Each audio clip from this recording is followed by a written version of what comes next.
Euskal Herria egiten dugu, edo hemen ez da etorriko jauzi juridiko politiko baten bidez testu inguru aldaketa bat Euskal Herrian entzat. Orduan, alde batetik hori da, bai? Bestetik, baina guk sortu dugu eszenario bat aurre ikusten ez genuena, bai? Eta da, Estatu espainolean, gobernu honena aldetik, bai? Plurinazionalitatearen inguruan, eta lurralde auziaren inguruan sortu den aukera horrela esateagatik. Bai, hori gehi, preso eta iheslarien auziari konponbideari begira. Nik horri deitzen diot Euskal Herritik estatuetara. Osa, badugu logika bat Euskal Herritik Euskal Herrira, eta beste logika bat Euskal Herritik estatuetara, Euskal Herritik bestelako instituzioetara, bai?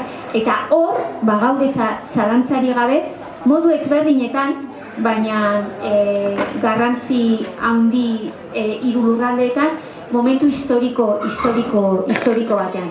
Alde batetik, ikusiko dugu estatus politikoaren inguruko eztabaida nola indartzen den, nola egonkortzen den, nola egituratzen den Euskal Autonomia Erkidegoan, baina ezkerreko independentismoa behin preso eta auzi eta iheslarien auzia konponbidean ezarria, edo beste martxa batean kokatua gutxienez, momentu honetan estatuaren aurrean kokatuko duen aldarrikapen nagusia zalantzari gabe Euskal Herriaren buru jabetza izan behar du, eta ikusiko dugu hor ze indar korrelazioarekin, ze gaien inguruan, baina horrek ekarri du eta ekarriko du Euskal Herriak edo Euskal Autonomia Erkidegoak izan behar duen estatus politikoaren inguruko gogoeta eta jauzi bat, eta nik uste dut ezkerreko independentismoak baliatu nahi duela aukera hori pulso bat egiteko,